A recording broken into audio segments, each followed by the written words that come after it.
In the soft golden hills of southern Italy, nestled among the olive groves and sun-drenched vineyards, there was a small village called Benevento. It was here, in the year 1934, that a boy named Luca Bellini was born to a humble baker and his devout wife. The Bellinis were not wealthy, but they were rich in faith, and every morning, before dawn, the smell of fresh bread rose from their stone oven like incense, mingling with the prayers of the family. Luca was not like the other children. Where others played in the fields or raced down dusty roads, Luca would sit beneath the old fig tree outside the chapel, eyes fixed on the worn pages of a borrowed Bible. The village priest, Father Matteo, noticed this and took an interest in the boy. "He listens with the heart," the priest once said, watching Luca kneel in silent prayer long after Mass had ended. At age 12, Luca's life took a quiet but fateful turn. His father passed away suddenly, leaving the family struggling to survive.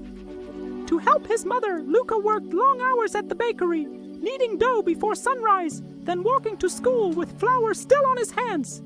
Yet he never missed Mass, and never missed a chance to help at the chapel.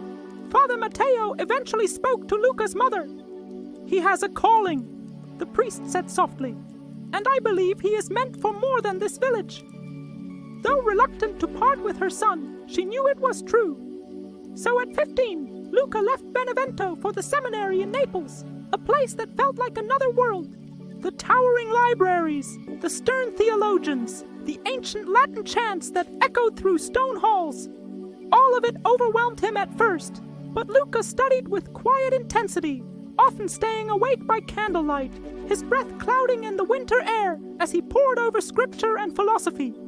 Though some students debated to impress, Luca asked only when he truly didn't understand. Professors began to take note, not of arrogance, but of something deeper. Humility paired with an unshakable conviction. His compassion was evident too.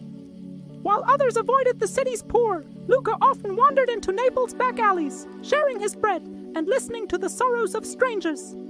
By the time he reached his early 20s, Luca Bellini was no longer the baker's son from Benevento.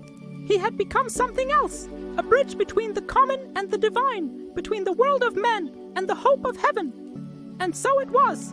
On a rainy morning, with a procession of bells and ancient hymns, Luca was ordained a priest. But this was only the beginning.